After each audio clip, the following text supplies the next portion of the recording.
So next, let's talk about moving averages, right? So moving average or base averages basically look like this in a chart. No, wala pa yung candlesticks, but they look like this, right? So basically, and you can see my MA1, MA5, 10.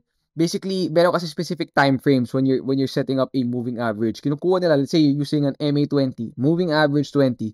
Kinukuha niya yung parang just it's getting the 20-day trend, diba, of the price chart, right? So you'll see how to use it later on, but these are how moving averages look like, right?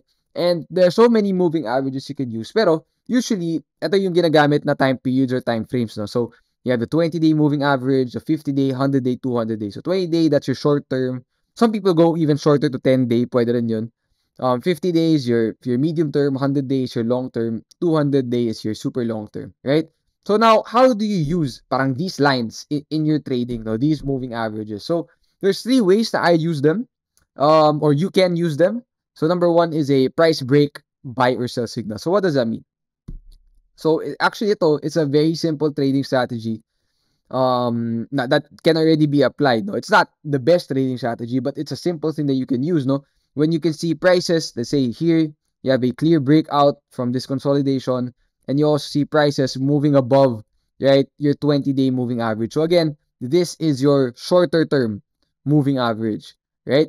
So you have a short term breakout here, and all you want to do is you want to simply hold, right, until prices close below that moving average, and or that's what you call a trail stop, which will be discussed in more depth in future lessons, no? And dito na siya nag-break down, right? So that's a 500% move. You have another example here where prices broke out, right, of that 50-day moving average. So ito parang medium term na. So one important thing to remember pala is when you're using moving averages, the longer term it is, the more significant it is, right? Similar to time frame. So the longer term the time frame, the more significant the move will be. Same thing with moving averages. The longer term the time frame, mas significant, right? So mas significant yung 100-day versus a 50-day, mas significant yung 50-day versus a 20-day, right? So we have a breakout here in Avalanche, and then if you missed out on the specific move, there's a consolidation pattern you could have taken advantage of here, and then eventually it broke down here. That would have been your sell signal, right? That's a 500% move from the break above the moving average to the breakdown below the moving average, right? Another example would be Axie Infinity, AXS. You have a breakout above the 50-day moving average here, and then you're basically going to be wanting to hold it, right? Until it breaks down below the line. So sounds simple, pero syempre in execution it's harder. Pero that's a simple way you can use moving averages.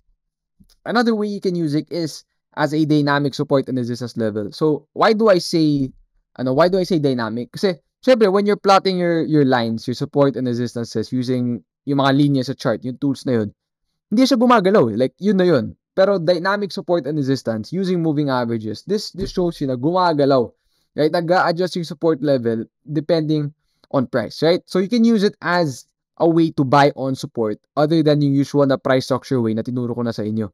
For example, here you have Matic, you have the strong move. So you want to get at support. What you can do is you can wait for it to pull back at that moving average. So again, the longer term it is, the more significant it is. In this case, I'm using the 50-day. So it gave you 3 opportunities for entry in this strong uptrend in Matic. Another example would be Bitcoin, when it was moving higher towards that 20K mark. So one thing you want to note again, kapag the shorter term the moving average, the more likely price is to kind of shake you out or move below it because mas dikit siya sa price eh.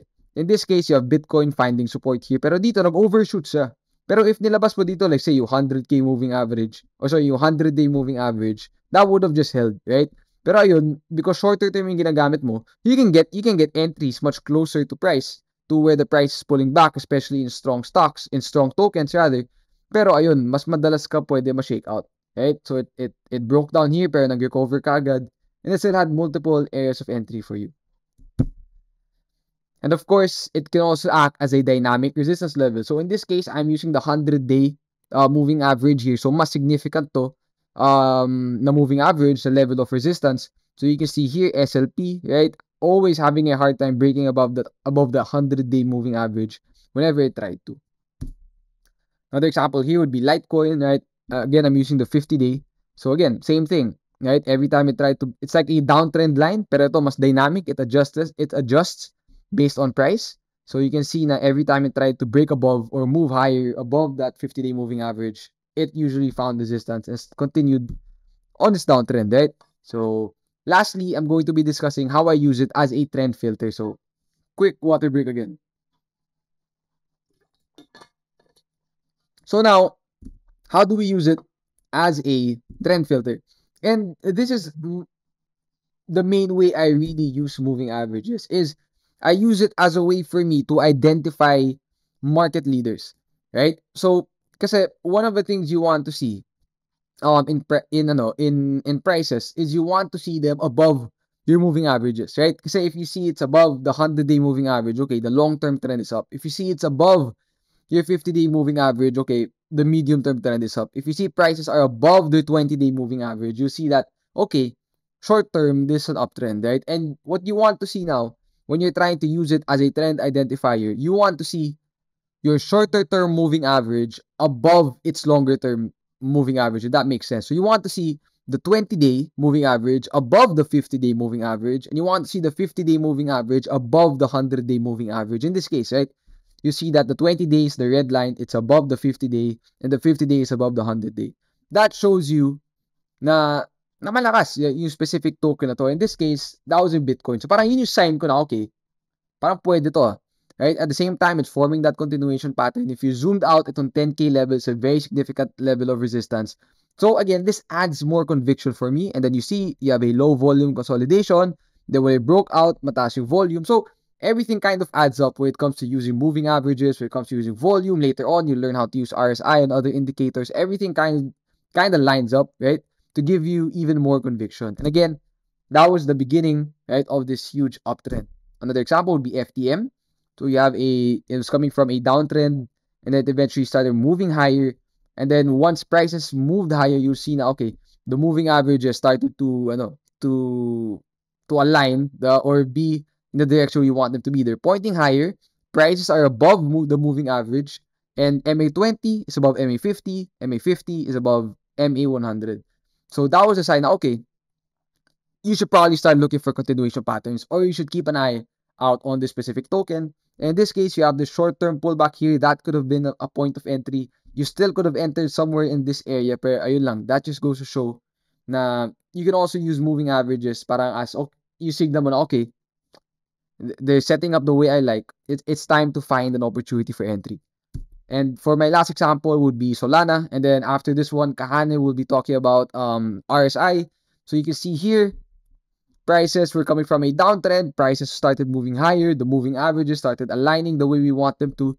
MA20 is above MA50. MA50 is above MA100. And then you can see now, okay, Solana was giving you a consolidation pattern, a continuation pattern prior to moving higher. Right? So, ano yun? Parang ito nga, magandang setup na to eh. Kasi, ayan na, you see the moving averages start to align. And then you also see na, okay, Solana is consolidating.